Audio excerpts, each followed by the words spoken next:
Hausa or Fulani person is not as difficult as presented to us.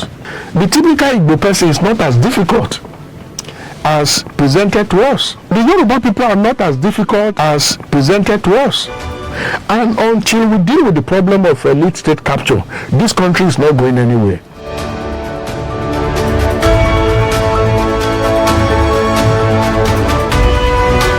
And there is no society where security is politicized like ours that does not disintegrate at the end of the day. Turn serious problems into local issues, and now our problems have escalated to the level that we cannot manage. The military is confused today. Our political leaders are confused. The police is confused. An average Nigerian is confused.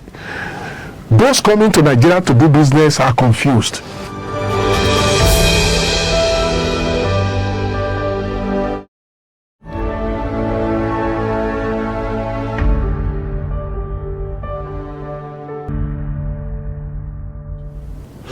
Hello everyone, and welcome to PrimeStar TV Nigeria. This is the Conversation Hub.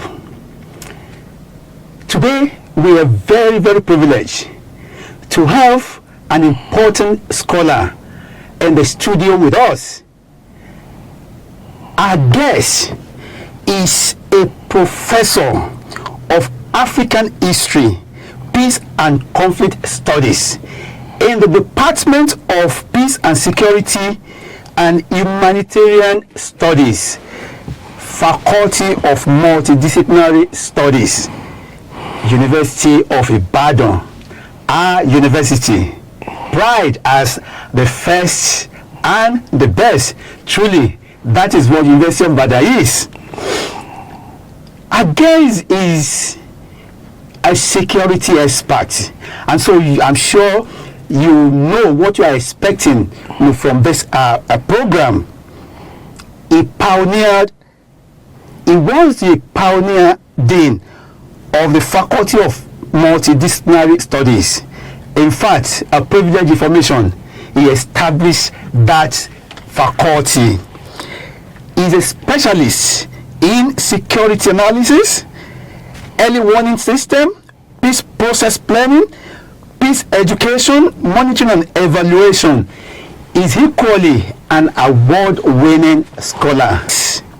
He has over 11,000 citations. You know what that means? He's not just a local scholar. He's not only a Nigerian scholar. He is a scholar of an international repute that needs to be celebrated. We need people like that, to share their experiences and thought with us. My name is Dr. BENUE Adesina, your regular host. Don't forget to share this episode, comment and like this episode, and of course, it is very, very important to subscribe to our YouTube channel so that whenever we drop engaging interview, conversation, you will have the privilege to be notified and watch. Whatever that comes here, whatever that comes from us is unedited. We say it as it is given to us. We believe so much in objectivity because we know that facts is sacred and we cannot afford to sacrifice it for anything. On that note, I would like you to join me to welcome Professor ISAAC OLAWALE ALBERT. Prof, thank you for joining us. Thank you so much, Dr. Adesina, for inviting me to this your highly celebrated platform. Thank you, sir. Let me start by commending you for starting PrimeStar TV. I pray that the good Lord will help you to grow it to a higher height. Amen. Thank you so much for inviting me. Yeah, thank you so much. You are known. You are well known locally and internationally. But there's something that people do not know. They want to know your journey. What experience, shape your decision to devote your time your life and time in studying conflicts, peace and conflicts? Thank you so much for that question. But there is a misleading impression out there that I want to use your platform to correct. Because I know that this interview will go viral. Everywhere I go, people say I established the Faculty of Multidisciplinary Studies, University of Ibadan. The Faculty of Multidisciplinary Studies of the University of Ibadan was established by the administration of Professor Olayinka Abel Idowu Olayinka, when he was the Vice Chancellor of the University of Ibadan. I am connected to that agenda because the Vice Chancellor thought it fit to recall me from my sabbatical. I was on sabbatical in Algeria. The Vice Chancellor called me one morning and said, Professor Albert, we have just established the Faculty of Multidisciplinary Studies, and I'm asking you to return to Nigeria to be the pioneer dean.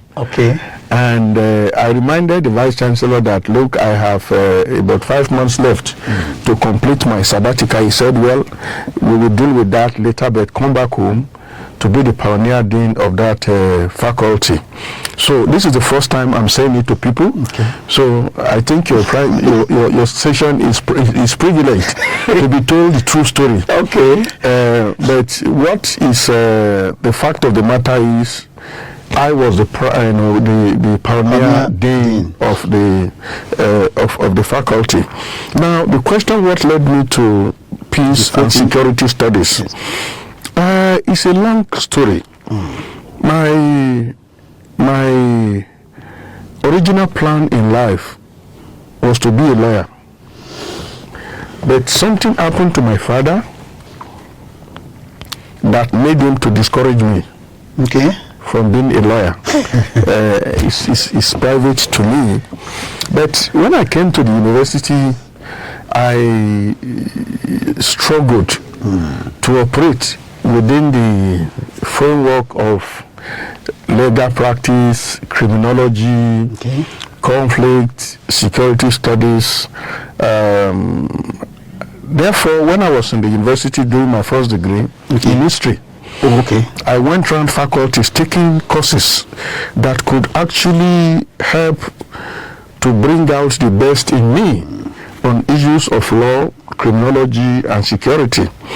I took courses in insurgency and counter-insurgency in the Department of Political Science, developmental psychology, and all courses that actually prepared me for what I am today. So when I came back to the university to do my master's degree, I started focusing on conflict issues. I studied the conflict that gave rise to the establishment of SABO in Ibadan.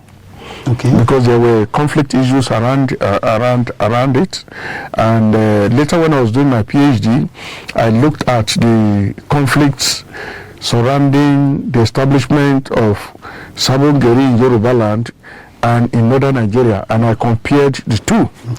Now, in the process of studying the different Sabo Ngeri settlements across the country, I came across several conflict issues. And that actually gave birth to my interest in conflict studies. Then in 1994, General Abacha. Your MA in history too? MA in history, PhD history. Oh, okay. PhD history. Okay, so you study history, first degree, second degree, third degree. Yes, history. All my degrees are in history. And so Abacha came to power, and I called a big national conference on urban violence. And I was supported by the British, Canadians, French to organize that conference. We organized it at IITA. So when we were organizing the conference at IITA, the then director of British Council West Africa called me out, and he tapped my chest He said, young man, he said, there are ideas, wonderful ideas loaded in you. Would you allow the British government to help you unlock them? I was very lucky. And I said, yes, why not? He said, okay, see me in Lagos. So I went to Lagos and I met him, Dr. David Hawkins. He said, when you spoke at IITA, one could see you manipulating words. One could see you hiding your intentions, and so what are these issues? And I said, look, I'm interested in studying why we have too many crises in Nigeria. Abacha is in government. He told us things to say and things not to say. And that actually informed my designing this conference that we're holding. And that Nigeria will not be able to make any progress if we don't actually unwind, create an environment in which everybody will be able to say what they would want the public to know. He said, okay, what I will do is I will send you to 12 British universities and institutions. You will go around. When you come back, let's have another meeting. So he took my passport to the embassy. They gave me a visa, and then he gave me a list of institutions to visit: University of London, University of Edinburgh, University of Kent in Canterbury, University of Ulster, Londonderry, and you know, so he sent me to several places. Sponsored? Yes, he sponsored me. Responding to conflict in Birmingham, International Alert in London. So when I came back, so the man sat me down and said, now address me. And I said, I want you to help me develop my interest in conflict studies. And he said, okay, in the process of your going around, where did you come across conflict studies? And I told him, I discovered conflict studies at Center for Conflict Analysis, Rutherford College. I discovered it at University of Ulster. I interacted with the professionals at International Alert, and you know, so I gave him a long list of institutions. I said, but I want to work with the University of Ulster. Okay. The Peace and Conflict Studies program at the University of Ulster. I said because they have two programs there. They have academic programs, and then they have the practice, you know, aspect. You know, at Maggie College, they had, they still have it, Peace and Conflict Studies, Masters, PhD. Then when you go to Center for Conflict Analysis, they combine practice and scholarship. And then when you go to INCO, attached to Maggie College, University of Ulster in Londonderry, they have a body that is linked to the international, to the United Nations, doing conflict map, you know, conflict work. So he said, okay, the next assignment for you is go back to that university where your interest was discovered. That is University of Ulster. Go there and stay with them for 6 weeks. So I went back to the United Kingdom. And you were lecturing in UI? Yes, I was a very junior person in UI. Very, very junior. And they permitted you to go? Yes, they because it was an agreement between the University of Ibadan. Before I went to, before I left for the United Kingdom, the British Council came to the Vice Chancellor to say, we want to support this young man to grow his scholarship. So the university allowed me. Wow. So all my trips were permitted by the University of Ibadan. You were lecturer too at that time? I was, yes, I was a lecturer too. Okay, in Department of History? No, Institute of African Studies. Oh, okay.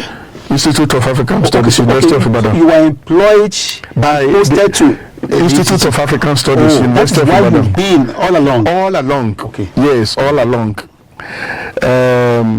So when I went to INCO, University of Ulster at Magee College, then used that opportunity to study their Peace and Conflict Studies program, and at the same time I studied peace practice. Studied peace practice at INCO, and luckily some scholars were visiting INCO at that time from Russia. Okay. And I was embedded in their operations, and we traveled around to different parts of Northern Ireland to study the peace process there, because as of that time there was, Northern Ireland was at a very high level of terrorism, conflict between the Protestants and the Catholics. I mean, you are familiar with the history. IRA terrorists were leading the conflict on the side of the Catholics, and it was a very explosive whatever. So I used that opportunity to understand how peace and conflict studies is taught, and how you can also build the peace practice aspect. So I came back to Nigeria, and the next challenge was for me to take permission from the university to establish peace and conflict studies. So I traveled back again to design the curriculum, and some scholars were brought from the University of Ulster to support me, and that was how University of Ibadan started this peace and conflict studies, and that is the beginning of my scholarship. Okay. Because I am not known in any other area than peace and security studies. Mm-hmm. So that was how my scholarship was defined. Okay. You were in African studies? Yes. In fact, my PhD is in African history. Yes. Does that mean that you started the peace and conflict in the University of Ibadan? Yes, in the University of Ibadan. You are the one that started that department. I started it. I brought peace and conflict studies, everything. Wow. Designing the course, in fact, the British Council also supported me to take, I think, 8 to 10 of my colleagues to the United Kingdom to learn how to teach peace studies. So you are the father of peace and conflict. Yes, by the grace of God. Beyond that, well, when I started I started working on the peace studies program in the University of Ibadan. We had the conference, IITA conference, 1994, and then my relationship with the British Council started in 1994, and we were able to establish the academic link between the University of Ibadan and University of Ulster in Peace and Conflict Studies 1996.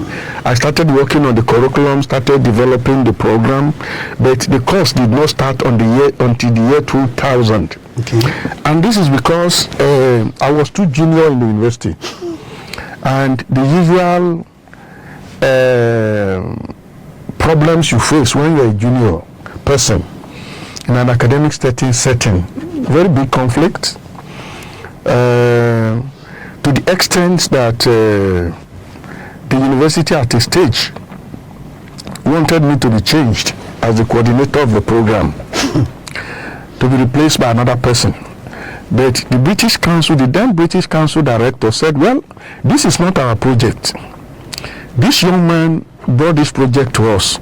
We did not tell him start peace studies. He was the person that came to us to say, I want to start peace studies for the University of Ibadan. He has the key to the course.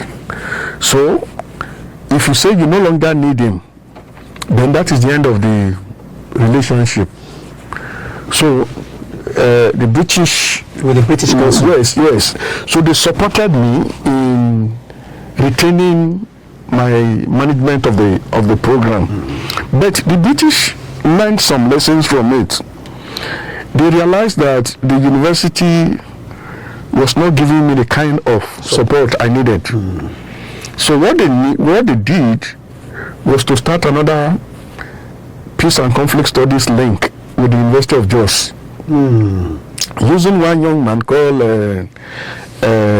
Imran Abdurrahman. Yes. Okay. So a meeting was arranged in Lagos. Imran was asked to start the peace studies program for the University of Jos, whereas my own link program was between University of Ibadan and University of Ulster. His own was between the University of Jos and Bradford University. Now, that of Ibadan was very, very successful. That of Jos had a bit of a problem. Probably because Imran didn't have PhD. Okay. And probably because Imran was invited to do it. Without interest. Yes, mine came from within. Now, what the British Council did next was to start another peace and conflict studies link between the University of Sierra Leone and Bradford University. Wow, expanding. Yes, so because they said that was, they called a meeting in Abuja and said the peace and conflict studies link that I started was their best, because they could see the outcome within a very, very short time. They called a meeting of all the people managing their links. They brought them to a meeting in Abuja, asked me to tell them the Ibadan story. I told them the Ibadan story. NUC, the leadership of NUC was there, people from Ministry of Education. So they learned from my challenges in Ibadan. And then they advise other universities, if you want to grow your courses, please, anybody that is starting something new like this should be supported. Now, we eventually started the Ibadan course in the year 2000. So we admitted the first set of students in the year 2000. And then the UNDP office in Accra, Ghana, gave me a contract to do the same thing for University of Cape Coast in Ghana. And so they took me to University of Cape Coast Institute of Development Studies to help them design their own curriculum for peace and development studies. Okay. Then I came back to Nigeria. Professor ISAAC OLAWALE, the then Vice Chancellor of the University of Ibadan, took me to London for 1 year. I started the Center for Peace and Strategic Studies there. And then I started going around the continent, helping to support the development of their programs, or helping to monitor and evaluate their courses. But in Nigeria today, the universities that are supported to establish these studies include Alkima University in Ibadan, include Hampton University, Agiri University of Education in Port Harcourt, that is the former River State University of Education, and several other places. So globally, I am today known as a curriculum developer in peace and security studies, and I help to evaluate peace and conflict studies globally. Yeah. And then the United Nations now said, well, they want me to extend my horizons into security, to include security studies. Okay. So in 1999, I was taken to the United Nations International Leadership Academy in Amman, Jordan. Okay. So I trained with the military, and the agenda then was to build the capacity of a few of us to be embedded in military operations. Okay. So that you are not just studying the military from afar. You are able to work from within to understand what they do, do analysis that will help military operations and so on. And I think that I would say is the best training I've ever had, because it gave me the opportunity of not just only being trained in the classroom, we were taking around Arab countries. We toured Arab countries, visiting sensitive military installations, including Israel. You know the parliament in Israel, Gaza Strip, Bethlehem, Jerusalem, and the rest of them. So, and today when I speak or when I write, I write from the point of view of a person who is not just taking ideas from books. But somebody who has been seriously immersed in the system. So I've worked with all the military institutions in Nigeria, and so you mentioned Arab nation, you get there, but there are conflicts in the University of Ibadan where you are, and the most feasible, there are so many, but the one I want to talk about is the religious conflicts in the University of Ibadan. Someone like you is there, and you cannot, or I won't say you alone, I'll say your department, your faculty cannot put an end to that crisis. When people are even scared in University of Ibadan that is there any agenda of Islamizing that institution? We have the problem in ISI today. We have the religious problem. It normally comes up whenever the contest for the physicship, comes around. How did University of Ibadan get to that stage? And what are the pragmatic solution to that particular conflict? I also need to add this. A university is a citadel of knowledge. It's a place that should be above sentiments. Whatever sentiment that you can think about, religious sentiment, tribal sentiment, culture, anything, it should just be something that is based on objectivity. But the University of Ibadan has not been able to, be above that. Well, you see, a university is a universe. A university is a place where you have the freedom to express yourself. And therefore, in that type of environment, anything can happen. Okay.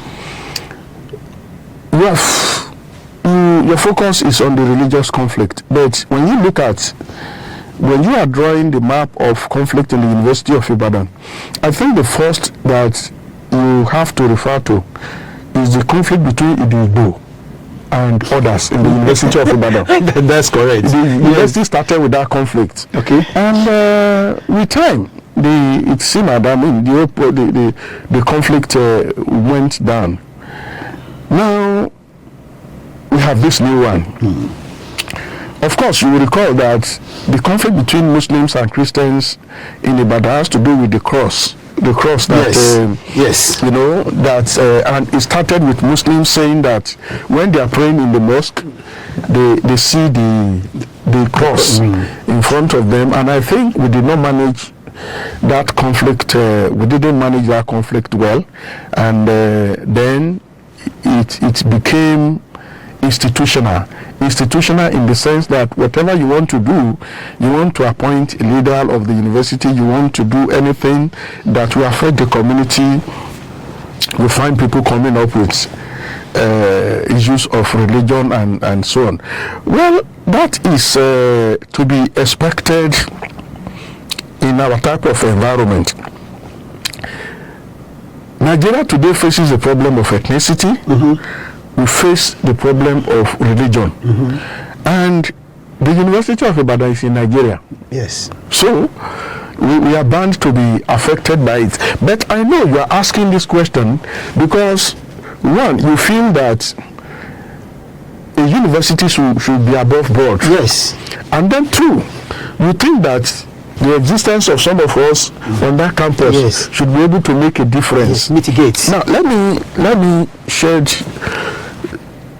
academic light on what the situation is. The University of Ibadan is a focal environment. I'm talking professional now. A focal environment is an environment that is volatile, volatile in terms of the demographic composition, volatile in terms of the expectations. You know, in a normal university, you don't have crazy people. You know, you have people who profess ideas that are strange, but that is allowed in a university environment. A university environment is an uncertain environment. It's an uncertain environment. An environment in which you, a Dr. GBENRO ADESINA, who established himself professionally and academically, and who is a Yoruba man, will come to see a Professor Olawale Albert. You speak a Yoruba language, and I tell you I don't speak Yoruba. It's an uncertain environment. Anything can happen. Anytime in a university environment, then it's a complex environment. It's a complex environment in which one person will stand up suddenly in a meeting and say, God is a woman. It's allowed. You know, one of my students many years ago said, oh, Odudua is a woman. Was a woman. It's a woman. And I said, yes. And she came to exam hall to write it down in her script. And she did not fail. She did not fail because she came up with an argument that appeared scientific. Okay. But, you know, those who teach mathematics will tell you that it is not the answer that is important. It is the logical flow of your argument and whatever. You know, I did not fail her because I was not there when Odudua came. So she was also not there. So if I'm saying Odudua is a man, if she says a woman, it's a contribution to knowledge. But now you prove it. Now the last one is that, you know, I said a focal environment, V is for volatility, U is uncertainty, C is for complexity, then A is for ambiguity. Ambiguity, and by ambiguity we are saying that you have always known a Professor Albert to behave in a specific way, but today he's behaving strangely. He's allowed in an academic environment. So in that type of environment, if people are talking religion, if they are talking ethnicity, it is to be allowed. Now, my field of specialization talks about inclusivity. Okay. That in that type of environment that is complex, that is volatile, you must have an inclusive system. A system that allows everybody, you know, people to express themselves, that include everybody. Now, if therefore Muslims are saying we want this, technically speaking, they have the right to ask, to say we want this. Okay. You know, in an inclusive environment, you must allow all shades of opinion to freely express themselves. It's like all your children coming up to say, I want to eat amala today, I want to eat eba today. All of them have the right to say, this is what I want to eat. The only problem is that when they allow the differences in their opinions to tear the institution down, and I think that is the problem Ibadan is having. And then when we fail or we refuse to listen to ourselves, there is always a middle way in a conflict environment. You are saying you want this, I want this, but for us in our field, we are saying allow all groups to express themselves, but we now compare notes, and then we say, okay, this is the middle way. This is the middle way. Now, all the conflicts we've had in Ibadan, issue of religion, anytime people come to me to talk about it, what I say all the time is, let's talk. Okay. I mean, there was a time somebody came to me to talk about the courts, going to court and so on. I was opposed to going to court. But it's possible for us to sit down and negotiate and negotiate and discuss this matter. So yes, it's happening. It has happened. But I think where we got it wrong is for us to use it as a basis for demonizing ourselves. Christians demonizing Muslims, Muslims demonizing Christians, and then anytime you want to appoint head of department, you want to have a new dean, you want to have a new vice chancellor, the issue will come up and begin to obstruct the system. I think that is what we should condemn. So let's, in an academic environment, let us allow the best to lead us. That is my point. So let how us do we allow the achieve best. that? Well, achieving that has to do with... It's fluid. It's fluid. It's fluid. It may be difficult for you to negotiate, because if I consider myself to be brilliant enough to lead the University of Ibadan, I do not need to drop my political ambition on the platform, on the altar of religion. I will come out to contest, and when I'm contesting, what I am expected to do is to tell my colleagues how I'm going to improve the academic standing of the University of Ibadan, not the religious rating of the university. And I think that is where we are getting it wrong. It is not your religion that will promote the University of Ibadan. It is your academic standing that will promote the University of Ibadan. Because we want the Vice Chancellor of the University of Ibadan to go to London, to go to America, and speak authoritatively. You are not going there as a pastor, as an imam. So, but the question is, when we begin to consider some of these sentimental things, we tend to drop merit, you know, to promote, to me, mediocrity.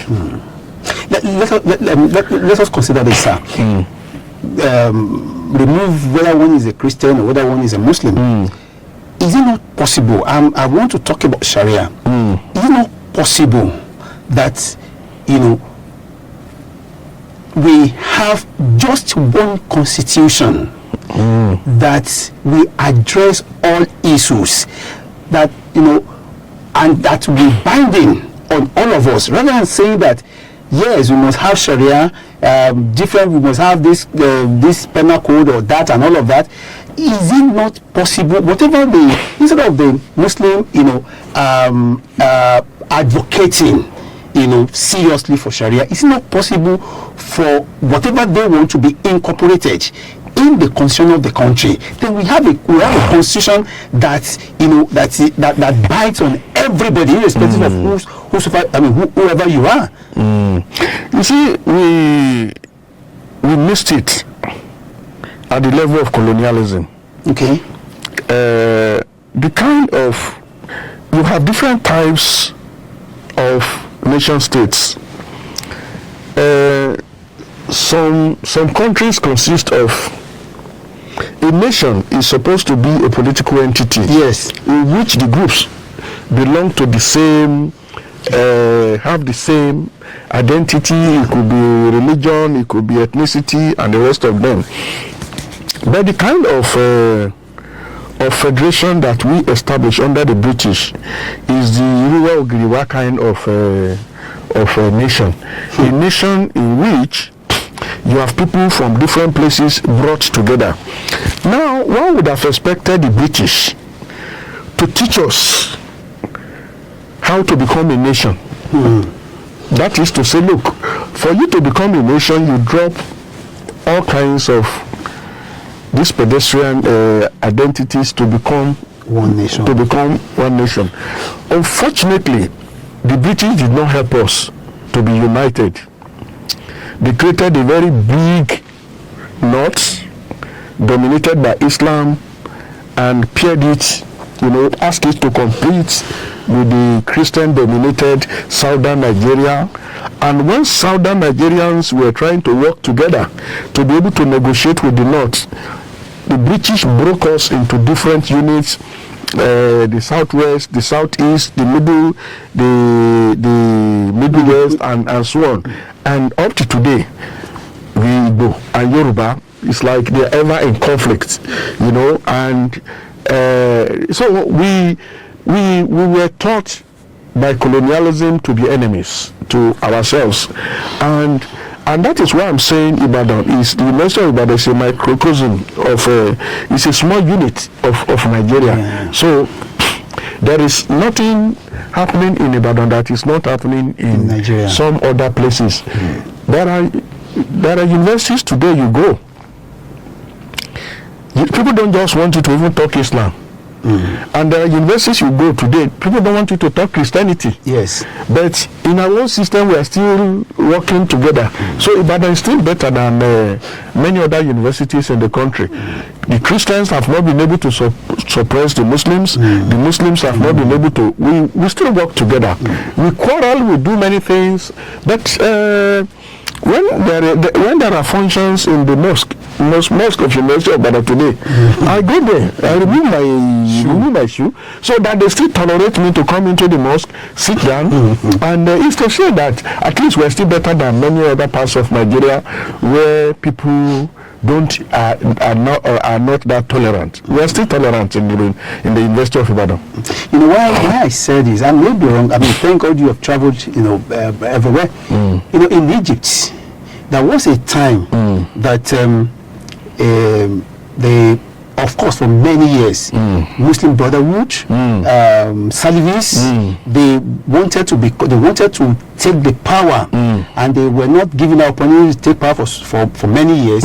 But at a point, the Egyptians felt, let us try them.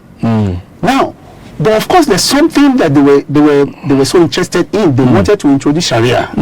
Now, they came into power with Sharia, and within 3 months, 4 months, people were like, no, it is better for us to practice our liberal Islam. To practice liberal Islam, than this Sharia thing that you brought. And that, of course, brought crisis for almost 2 years until they were able to sack the people, were able to sack the president at that time, with the help of some military guys. Then the chief judge became the interim president until they did an election that brought in LCC, and then they stabilized the system. But when he was about to stabilize, he said, "See, I'm a Muslim, but see, the issue of Sharia, let us put it aside." And let it. Yes, he said religion should be private, should be in the private sphere. Yes, and that governance should be public sphere, and religion should not actually negatively affect the running of the state. Fine. And over there, I think we don't have less than 80% of Muslims, if I'm not mistaken. It's predominantly a Muslim country, and they are practicing liberal democracy, Islam without Sharia. Why is Nigeria, that is not predominantly a Muslim country, that has a plurality of religion, why is it that we allow it to why do we allow this Sharia thing to go this far in becoming a major conflict that has been so difficult to resolve? Well, in the 1990s and early 2000s, the global community came up with the concept of political Sharia, or political Islamism. Okay. And political Islamism actually has to do with putting the state under Sharia, or allowing Sharia to dictate how systems are governed. And by that time, several papers were written on political Islamism, on Sharia, and the rest of them. You see, what happened in Nigeria during that time is that when you go to the north, the people, the grassroots, they really want Sharia. The grassroots? Yes, the grassroots people really genuinely want Sharia. Okay. But the political leaders don't want Sharia. Okay. But they decided to capitalize on the yearnings of the people for Sharia, to say they want Sharia. What our elite class have done is to say, okay, let us use what these people want. You are elite too. You are elite too. To say, look, let us use them. Okay. And that was what led to the Sharia crisis in the north from 2000 to about 2003. You know, governors saying we want Sharia. But Zamfara came out openly to say we are starting Sharia. They cut the hands of Jan Gabriel. When they cut the hand of Jan Gabriel, a grassroots person, because he stole cow or whatever, then they implicate some commissioners in cases of political fraud. The question now is who cut their hands. That was how Sharia collapsed in Zamfara, because they were not ready to actually do to the elite class what they did to that poor man. They were not able to do it, and that was how the quest for Sharia simmered. But when the quest for Sharia simmered in the north, the system left several people in the battlefield. People who thought that our leaders genuinely want Sharia. Now they are no more with Sharia. And that was what produced the likes of Muhammad Yusuf. Okay. Because Muhammad Yusuf's story today, I don't think has not been properly told. There are several Muhammad Yusuf in the north who withdrew because of what Yusuf went through. People who genuinely want Sharia, but who were disappointed by their leaders, who ran away from Sharia. So Yusuf was left in the battlefront. The political leaders were no longer there, and he started running from one group to the other. He was with, he went to Zaki, the IMN, he went to different groups until he decided to stay on his own and started to profess anti-state, anti-establishment views, which actually brought him in conflict with the then regime in Borno State. And then SARS, Governor Modu Sharif said, okay, probably a good way of establishing peace with these people is to bring them into the government. Because the position of SARS was that it's not easy for you to practice Sharia in a secular state.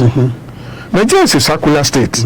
If you say you want to bring Sharia into a secular state, it will be in conflict with the constitution. It will be in conflict with how a modern state is organized, and so on.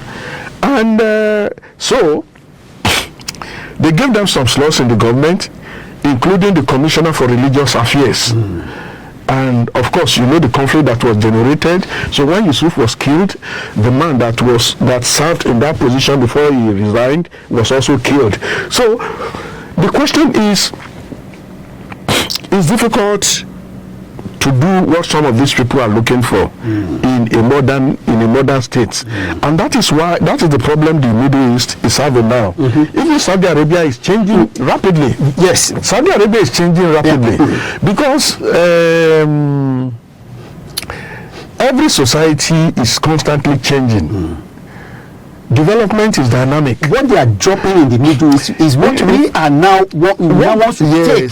So well, it's that is why I'm saying that the elite class in the north, to me, is not altruistic and is not honest enough to be able to deliver peace. In the sense that the genuine Sharia that the people are looking for at the grassroots level, these modern day politicians cannot practice it, but they use it during elections to get the people to support them.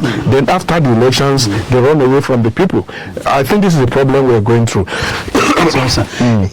Now, do we see Sharia as something that, okay, we want it because we want to serve God, or as a political tool, as a political instrument? Well, to me, I think those grassroots people that are talking Sharia, to me, I think they sincerely believe in it. Okay. I grew up in the north, and I still interact with some of these grassroots people. Okay. They don't joke with their prayers. They don't joke with zakat. They don't joke with. There are many things they don't joke with. They are truly committed to the religion, and many of them are also largely distant from Western civilization, most especially Western education. You see, the more you are drawn into Western education, the more you begin to see the difficulties in practicing some of these religious tenets. So somebody who is an Islamic scholar, who of course could be said to be a professor in terms of what he knows about Islam, Arabic, but who is not recognized by our system, by our system of education, and who is just put down there, we'll never be happy. We'll never be happy with what we are practicing. Now, for such people to be exploited by politicians, that amounts to double jeopardy, and that is why many of these people at the grassroots level are frustrated, they are unhappy. Unfortunately, their conditions are produced by the fact that those who lead them are not honest with them to let them know what is doable and what is not doable, and so on. Do you think Sharia can run simultaneously with the constitution of the country, and there will be peace in the country? Well, I don't want to say there won't be peace. When the Boko Haram crisis started, I attended a number of meetings where I said, in the north, where I said, if these people are asking for Sharia, okay, what stops our governors from giving it to them? Okay. They're entitled to it. Okay. But the question is, our governors, after elections, don't want to give Sharia to them. This is the conflict. In the north? Yes, they don't want to give Sharia to them. But during elections, they use Sharia to get votes. But after elections, they run away from them. So, to me, if the people are saying, this is what we want, you give it to them. When I was doing some studies in Dubai, I got to know that there are certain parts of the United Arab Emirates where Islam is strictly practiced. You don't go there. When I was in Jordan, there are some places where you cannot. Okay, in Jordan, there are places where you can go and enjoy a Western type of life. They took me to that place. They take you out, and when you are there, you are living as if you are in a Western whatever.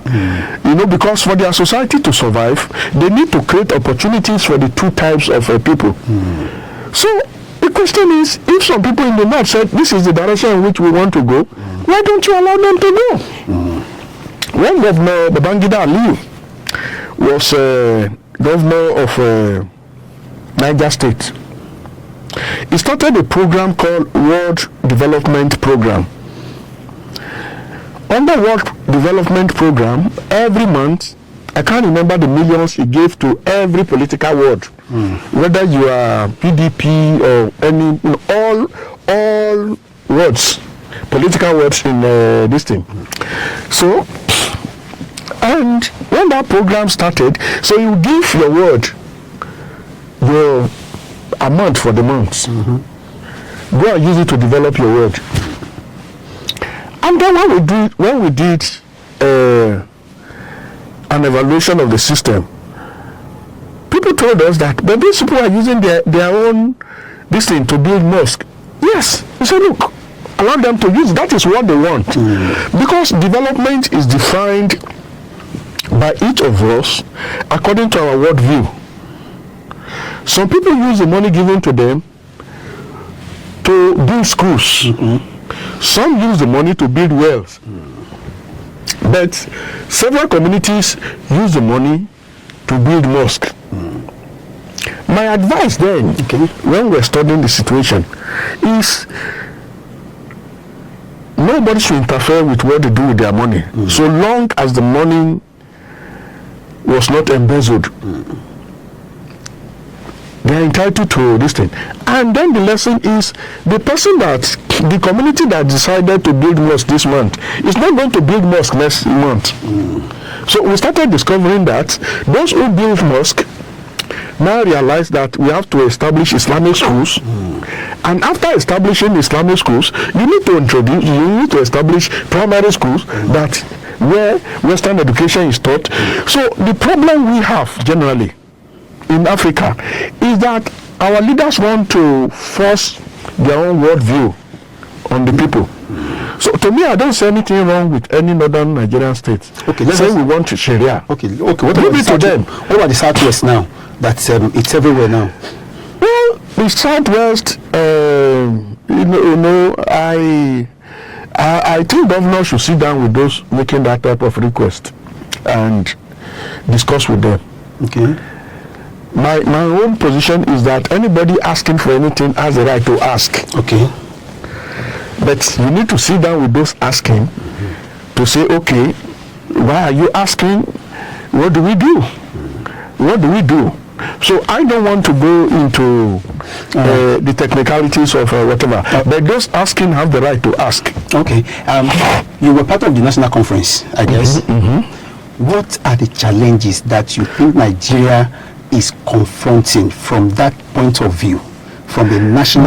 The problem that Nigeria confronted and that is still confronting is related to what we have just discussed now. The problem of Nigeria is that of elite state capture. A few people have captured Nigeria. A few people, you can count them. They have captured Nigeria, and they have decided that Nigeria should be managed on their own terms. Because when we got to the national conference, we thought it was difficult for us to reach agreement on the issues. But I realized that Nigeria is what it is today because our leaders are not allowing us to talk. The typical Hausa or Fulani person is not as difficult as presented to us. The typical Igbo person is not as difficult as presented to us. By the elites. Yes, the Yoruba people are not as difficult as... The question is, everybody is frustrated because there is no opportunity for us to sit down to talk. So when we got to the national conference, the first major first major conflict we had was religious. Immediately, President Goodluck Jonathan declared the conference open, and he left. And we were to have the first plenary session. Justice Kutigi, who chaired this thing, started, as Muslims do, by reciting verses of the Quran. You know when Muslims are starting anything, they will recite. Bismillahirrahmanirrahim and so on. Just simple Fatiha. So the man did it. Immediately he finished. Pastor, I've forgotten this man in Lagos. Tunde Bakari. He said, Mr. Chairman, point of order, and he was recognized. He said, you have just said something now. We don't know whether you are abusing us. He said, whether you are abusing us or whether you are cursing us. He said, but we saw you murmuring and saying something. We don't understand it. And I think we need clarification for... So just Kuti said, well, I was not abusing anybody. I was just saying a simple prayer. So Bakari said, but you were not saying it in any of the Nigerian languages. Otherwise, we will not be asking you questions. So you are saying it in Arabic. This is a meeting to fix Nigeria. It's not a meeting. It's not a gathering of religious people, Islamic whatever.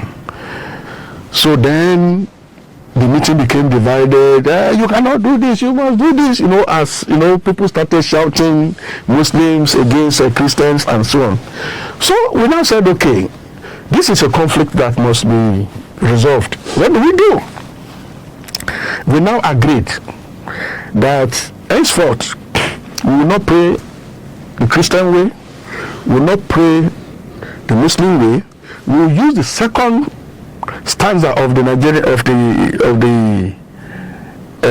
national anthem. That is the history, because when you see people using second stanza, that is the history of it. That was how it started. So every morning we start our meeting by reciting the second stanza of the this thing. That was how that problem was solved. So, and we use similar strategy to deal with many other problems at the national level, because when an issue was raised, you find people disagreeing so sharply, and then we discuss, and then we will come to agreement on how they. You see, we have so many conflicts in this country because our leaders are preventing us from talking, and the reason is that they know that when we talk and we reach agreement, powers will be taken away from them. They do not want us to decide on how our present and future should be managed. This is the problem we are facing. It's a problem of elite state capture, and until we deal with the problem of elite state capture, this country is not going anywhere. Because these people who are deciding for everybody, they are not altruistic. When I say they are not altruistic, they are not thinking about your children. They are not thinking about how Nigeria would look like United Kingdom. They are not thinking about how Nigeria will rank among the best in the world. What they want to do is how their own immediate families and self will lord it over every other person. They are not thinking about how the children of Professor Albert will graduate and will respond to a public advert looking for a job. All they just want to do is to say, look, the central bank is reserved for us, NNPC is reserved for us, everything that is good in this country is reserved for us, and let the children of the poor go and find their level wherever they can find their levels. And that is why the problem we're having in the education sector today is because their children don't go to public schools. All our leaders take their children to the United Kingdom, to all over the world. You never see them in UI. It's the children of Professor Albert, it's the children of Dr. Adesina that you will see in UI and so on. So, and that is retarding the growth of this country. This is the problem we're having. Why is it that the federal government is so scared about history being taught in schools? It's because they don't want us to tell the kind of stories that I'm telling here in the studio. They don't want, history has to do with telling stories, dealing with past events. What these people did in the past was so horrible that they would not want anybody to come to the classroom teaching people that this is how we came to be where we are. So they are afraid of the past. And I was just discussing with a colleague yesterday, all over the world, history is a prestigious field of specialization because the state rests on the historical evidence. In University of London, you teach national honors. There are things the country is interested in your knowing why Great Britain was great. They want you to know about why the royal family is so celebrated. They want you to know about the British Empire. But what do we have here to show anybody? Is it all these scandalous cases of corruption that we hear every day? One person acquiring property of 220 something billion this thing. So this is the shadow that they are afraid of. It's a national conference. Somebody told me that Yorubas, people from the southwest, they were not united, so they lost out. All the things they took to national to that conference, none of them came true. Is it true? They didn't lose out. Because yes, they were united. But this is what happened. When I went to the conference, I did not go there to represent Yoruba land. I was invited to the national conference as a professor of security studies because some of us were brought in technically.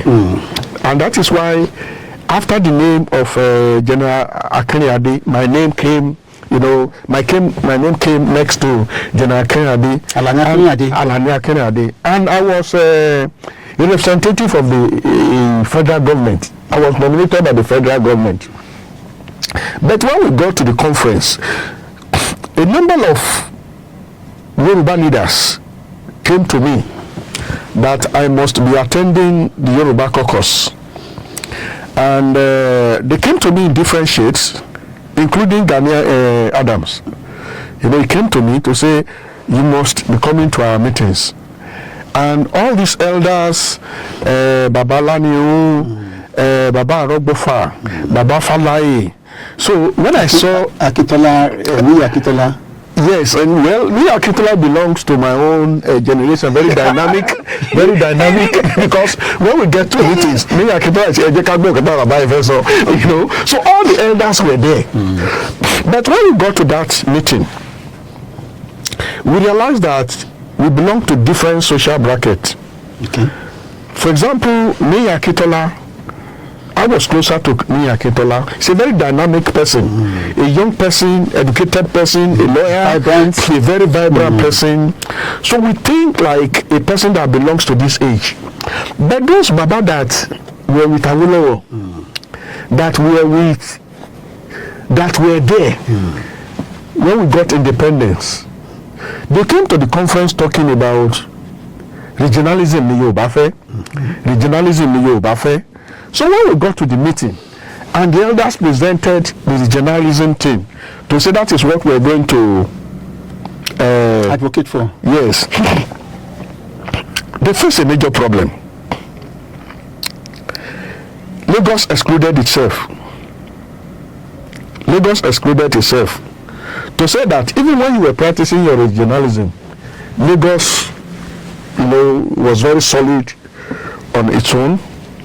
One person stood up, I think from Osun or Ekiti State, and said, we are not returning to Ibadan. So he interpreted regionalism as Yoruba people now coming again to be under Ibadan.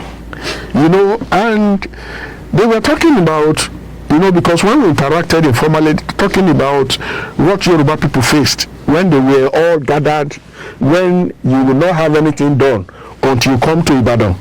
Though there was progress, but there were a number of gaps that time. So look, Apadashibadan. Yes, then some people from the state said, Governor will know maybe Ashima Badashidi journalism in country governor one say autonomy. So we came to that meeting with different types of different types, yes, and we discussed regionalism. And those who realized that regionalism may not work now as it worked then, but that we can have a kind of collaboration, Yoruba collaboration, something that looks like Amotekun. Amotekun is a security outfit, but the people were saying that we can have a form of unity, work together, including helping to free Yoruba people that are in Kogi State, that are in Kwara State. How do we bring all of them together so that we return to the original Odudu identity? So I would disagree with anybody who said we failed at the conference or that they did not achieve the agenda. The only thing that had to be dropped was that regionalism. So regionalism became watered down. And that is why throughout the conference we were not able to push regionalism as arrival. Yes, but we were able to push the issue of autonomy of states, a situation that will enable us to have strong states and weak central. we worked a lot, in that direction. So Yoruba people achieved a lot at the conference. And I have to commend our leaders, because those leaders, I didn't know that they work so hard for Yoruba people until I got to the conference. Because we will come to the conference, we start the conference around 9, close around 6. We will go to our hotels and then return to another round of Yoruba caucus meeting from 9, sometimes up to 4 a.m. All those babas would be awake. I couldn't stand it. As a young man, I couldn't stand it. So there were several times I ran away from meetings. It's either I didn't come to the meetings, or around 1 or 2, it's a buffalo. And you just take your car around to your hotel. But those elders, we really need to thank them for standing so strong. So your generation voted for autonomy. Autonomy is what we're looking at. Yes, for autonomy. That's what we voted for. To date, we've not had that autonomy. We have not. Even the local government, the governors have rejected the autonomy for local governments. Well, that is another kettle of fish. That was another problem that I saw at the conference, because one of our resolutions at the conference was that only federal and state government should be recognized, and that local government should be. I was surprised by all the former governors at the conference, all the former speakers at the conference didn't want local government autonomy. But the conference was dominated by politicians, X this, X that, and up to today I still find it very difficult to understand why they are opposed to local government, because governance is best done at the grassroots level. So if governors are not interested in local governments enjoying autonomy, then I ask myself, can we actually say that we are altruistic? Can we actually say that we love the people? Traditional rulers are not given their dues, they are not given respect, local government councillors are nowhere. So how do we now grow the communities? So it's really strange, and I think it speaks also, it takes us back to the issue of elite state capture. Our politicians have captured the society, and they manage us the way they want to manage us. So that is the problem. You've worked around security, peace building, and all of that. Are you optimistic, or you are more worried about Nigeria? I'm worried about Nigeria because we have politicized security management, and there is no society where security is politicized like ours that does not disintegrate at the end of the day. We are not managing our security well. And I usually give one example when I'm discussing things like this. When we're doing the security training in the Middle East, and we're touring the Middle East countries, we took off from Amman, Jordan. We were based in Amman, Jordan, before we started visiting all the other countries. At Amman, Jordan, in the hotel, the Israelis came to me. They came to each of us, not only me. They gave us a form to fill, to say entry form into Israel. We require you to provide this information. So I filled the form. What is the name of your father? What is the name of your grandfather? What is the name of, minutest details, information that are very tiny. So I filled the form, and then they gave me the visa right inside the hotel. And we traveled by road from Amman to I can't remember whether it was through Tel Aviv that we came in, or whether through Jerusalem, or whether through, we entered Israel. We entered Israel by road. And when we got to the borders, each of us presented our passports, cleared. Then when it came to mine, they asked several questions. But I thought they were joking. what is your family name? What is your... So I was just telling them, Albert, then I forgot the Oguke, which the my grandfather's name. So, and when they were asking me in a very friendly way, because this is a UN team. It's a UN high-profile diplomatic team. So, the man talking to me or interviewing me just turned around the corner, brought handcuff. He handcuffed me. Then the head of the UN mission said, no, you cannot touch anybody in this team. So the security man stepped back. He said, I have this problem with this young man. I asked this question, this is the answer he gave me. This is whatever. It was then I was reminded that the question this man is asking me is not joking. It's like somebody asking you, forgetting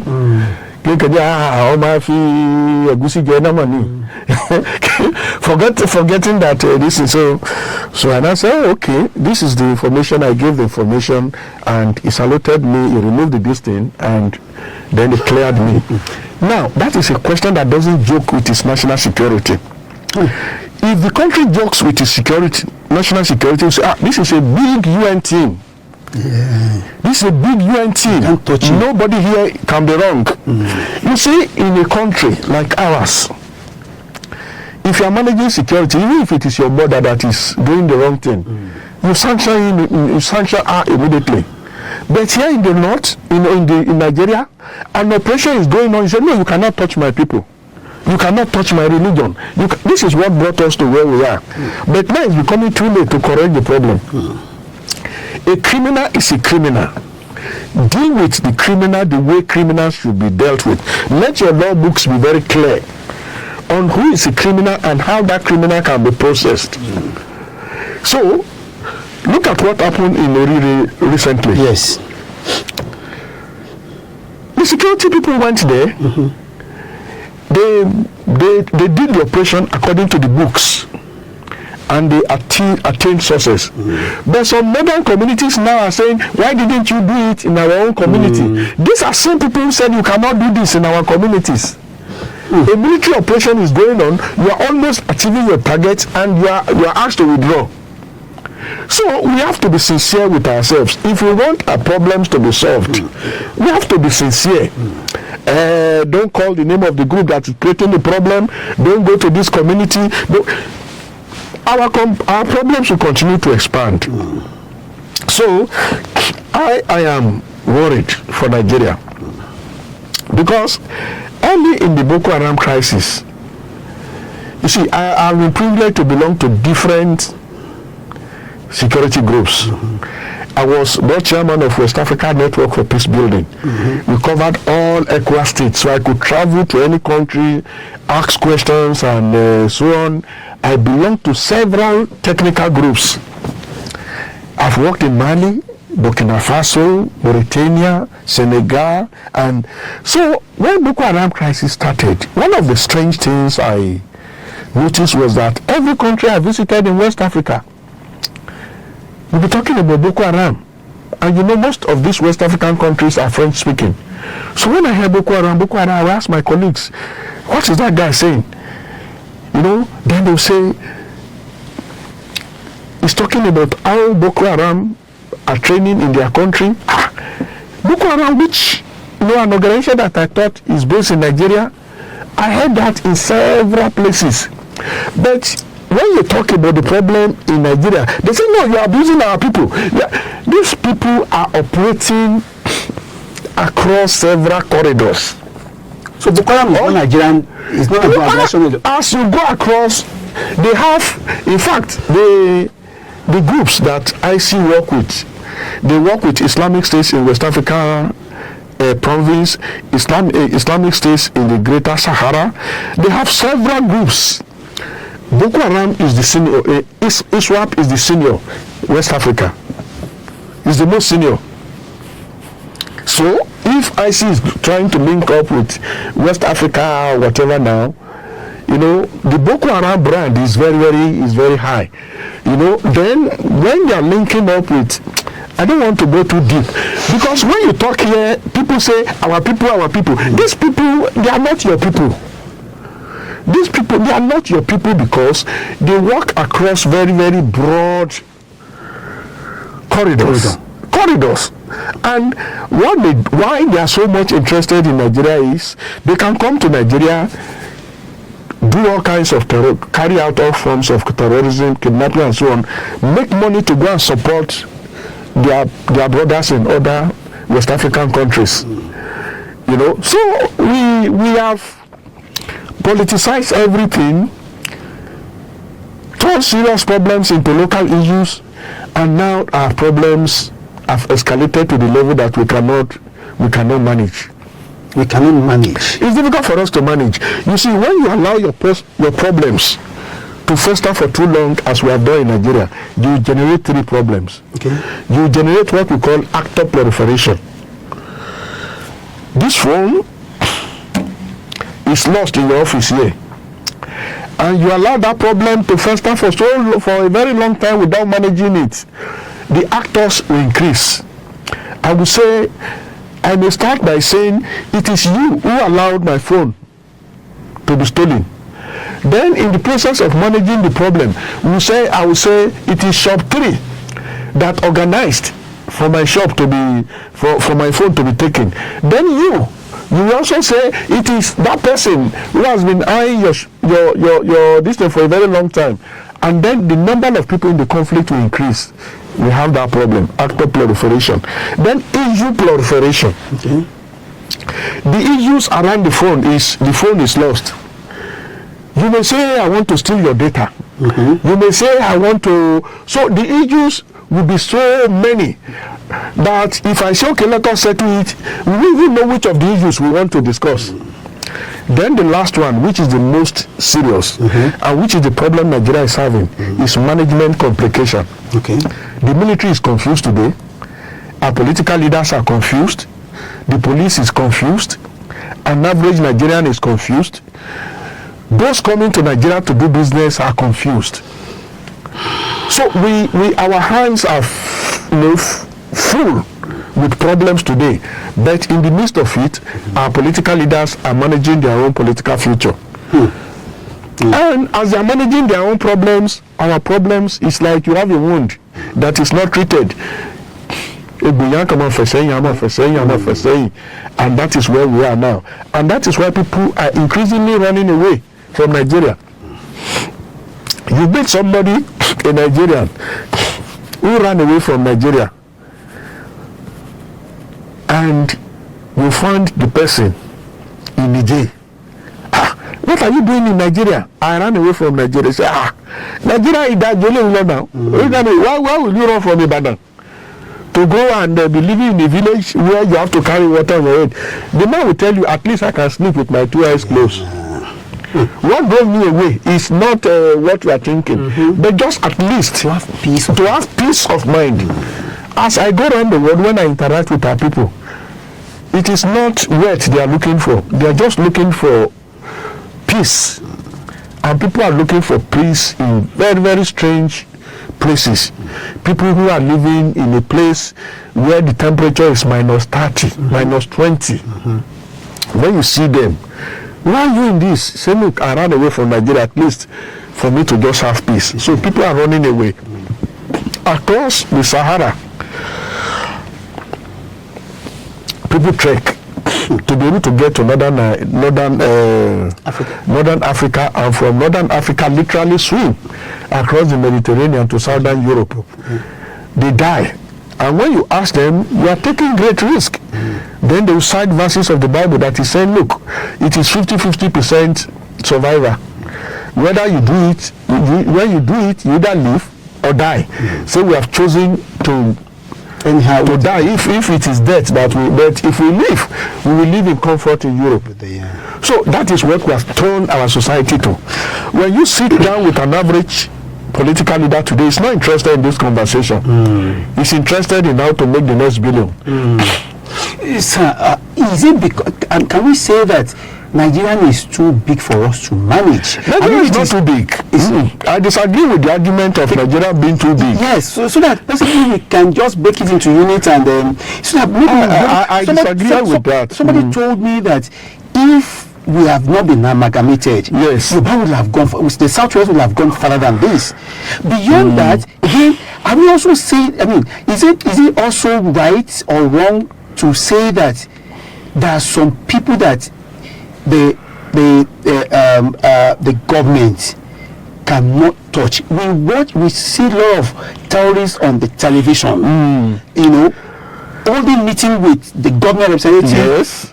That means the government is with them. Yes, that means the security know them. Government know them. I mean, government knows them. Why can they not? Are they too big to be arrested and prosecuted? It's a question you're asking to the entire country. It's not a question to me, because it's a question I ask myself. When you have a terrorist on the television boasting about past achievements, making threats, shooting into the air, and then the person cannot be found, exhibiting ransom, taking ransom, taking money, beheading people, and so it's a question that is difficult. That is difficult for me to answer.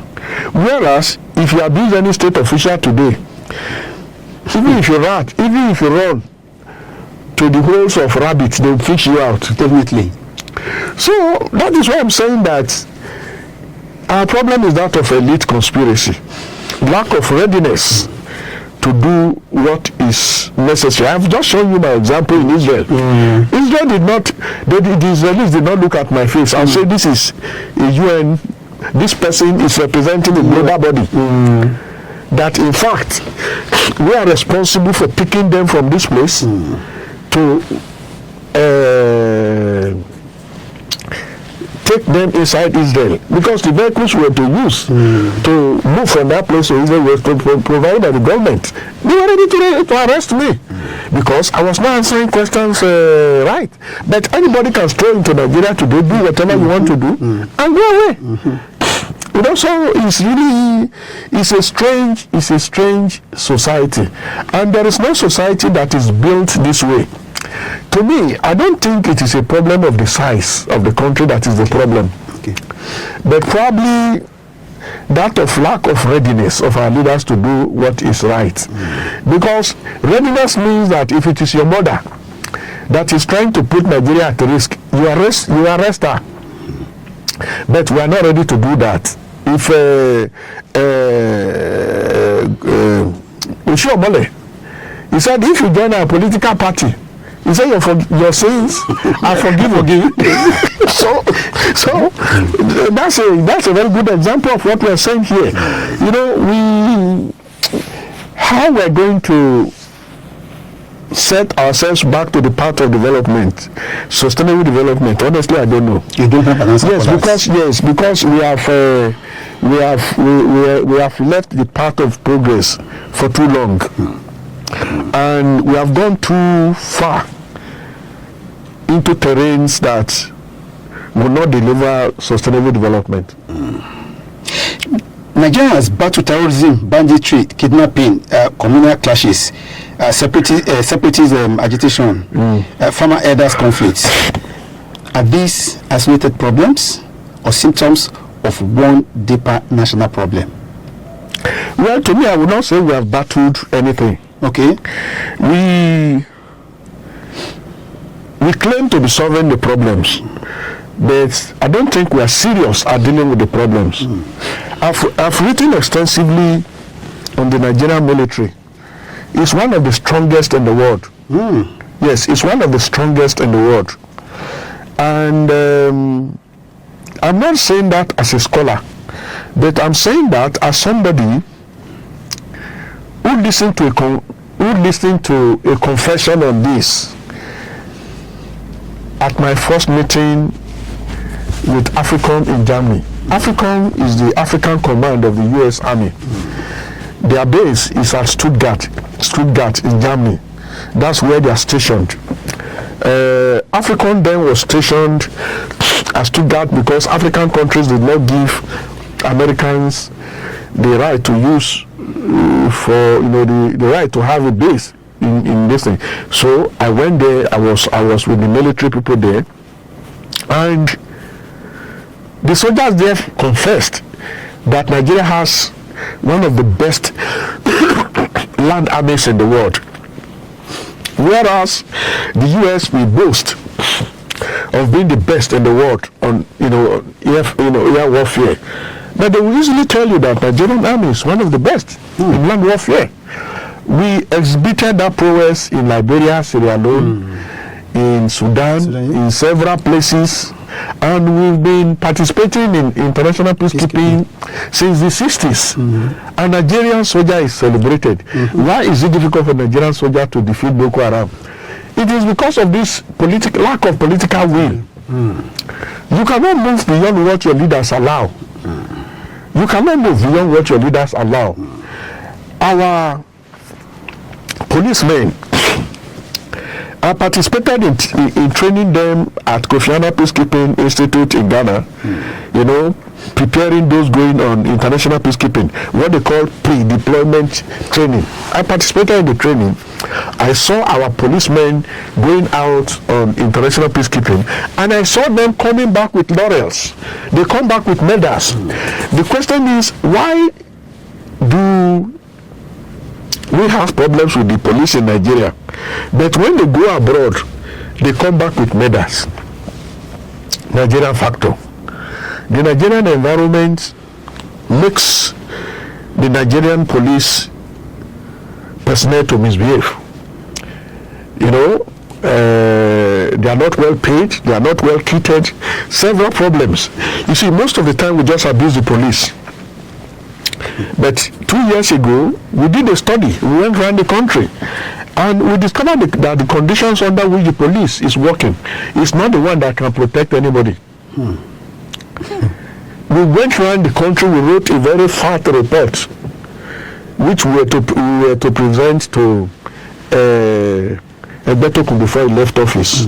But that report is still there. Very big report, because we asked Nigerians, what is the problem that you're having with the police? And then we went to police people, different ranks. What problems are you facing? And it was very, very revealing. You cannot keep the country safe treating the police as we are treating the police now. And that is why my position now is that when we even start state policing, if what we subject the so-called state police to is what we subjected the federal police to, the state policing will fail. Federal policing is not just failing because it wants to fail. It failed because the infrastructure for doing the work, the enabling environment is not provided. So if we do same to state police will fail. State police will fail. So there is no rocket science that state police is going to address No. They are not. Let's take, for example, kitting of the police.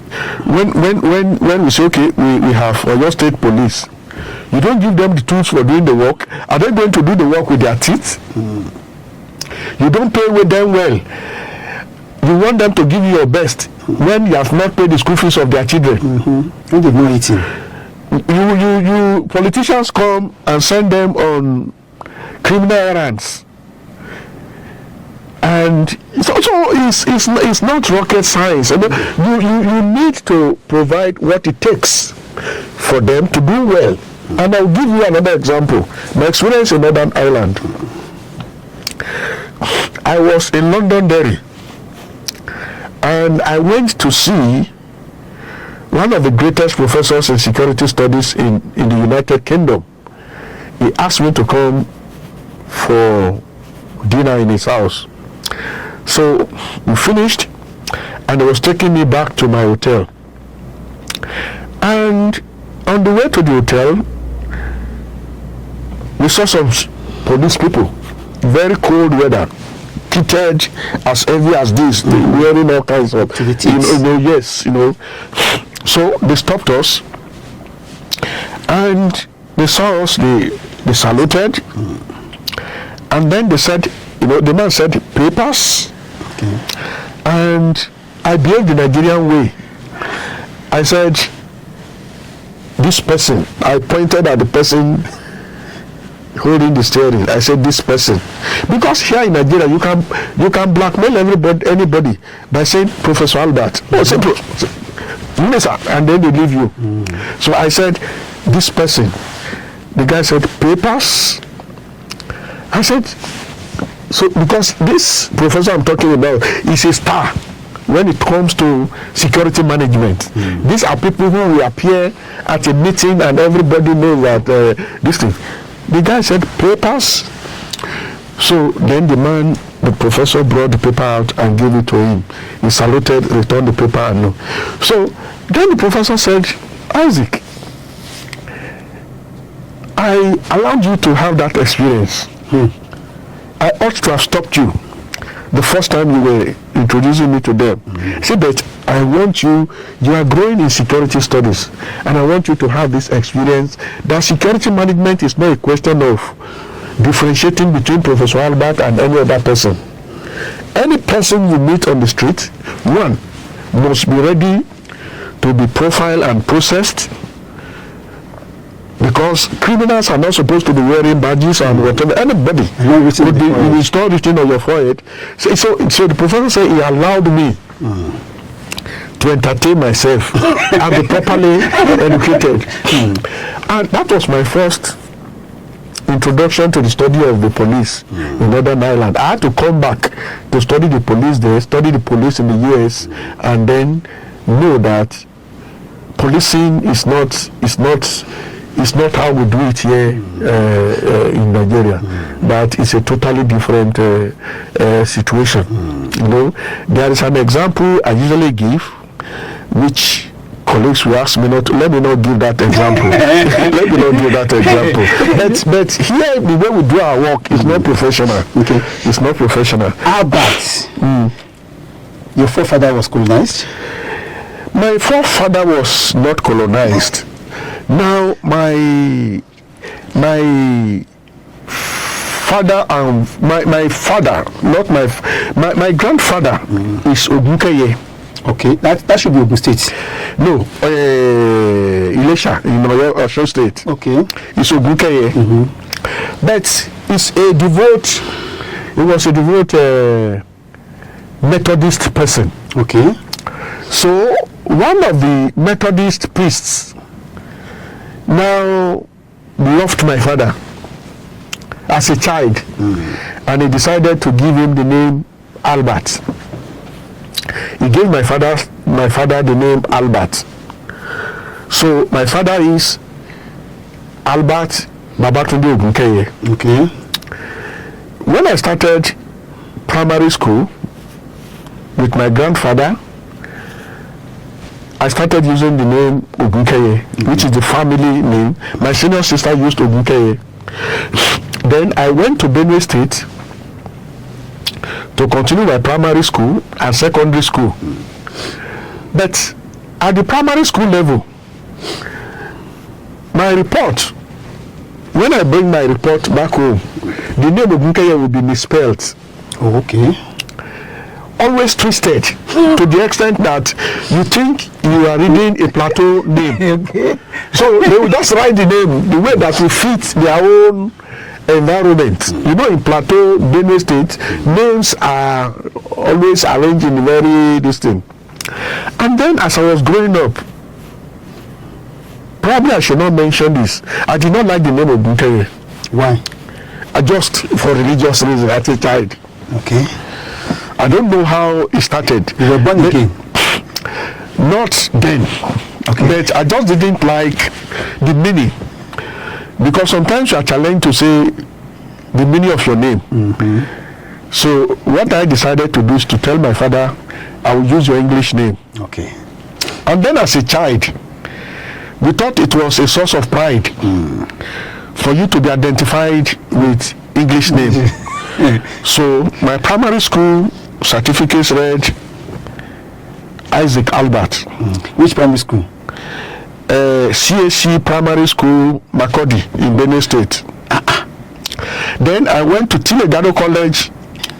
So when I finished from secondary school, I was ISAAC Albert. Okay. I was ISAAC Albert. And so when I came to the University of Ibadan, I was most of the time ISAAC Albert. My certificates read ISAAC OLAWALE ALBERT, but I felt better when you call me ISAAC Albert, because I felt an anglicized name, makes you to be a better person among you. It's like a Michael Jackson. That's interesting. But something now happened to me when I was doing my PhD. I started writing very, very well at master's level. In fact, I attended my first international conference, my first semester as a master's student. A big global this thing. Very good abstract, very good paper. So I started getting invited to big meetings, even when I was doing my master's degree. But when I was doing my PhD, I was invited by the Academy of Science and Letters to Finland to participate in their folklore fellows meeting. So they invited me, and they invited me as Mr. ISAAC Albert. So when I got to Helsinki, the capital of Finland, the lady that was to pick me at the airport carried a banner showing my name, and I went to her, and she said no, she was asked to pick a white man. It became a big problem. She was not ready to pick me from the airport. I said, but I'm ISAAC Albert. This is my passport. The lady said, no, I was asked to pick a white person. So she phoned the academy, and then they said, well, if the passport read ISAAC Albert, why don't? So it was then I realized that even the invitation was based on we are inviting a white man from University of Ibadan. So when I came back, and I insisted, all my records must include Olawale. Must include Olawale, and that is why today, if you write me any letter, if you don't include Olawale, I insist that you must have Olawale in the name. And when Babangida was in government,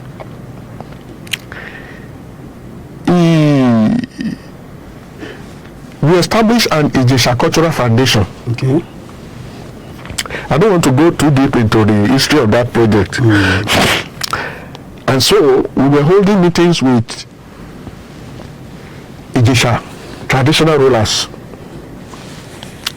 And at one of the meetings, this Aromolana that is dead now asked me to go and drop my English names, that I cannot be coming to promote foreign culture, to promote Ijesha culture, and yet I am yes. I remember at that meeting, one person said, but Baba Ani Pama ni Odowa, and he started mentioning all the Ijesha families with English names, but mine was becoming a little bit worrisome. Okay. Coming from the Institute of African Studies and promoting, but now I insist that Albert, Olawale must be included in my names. And when I'm signing documents, most of the time I say Olawale Albert.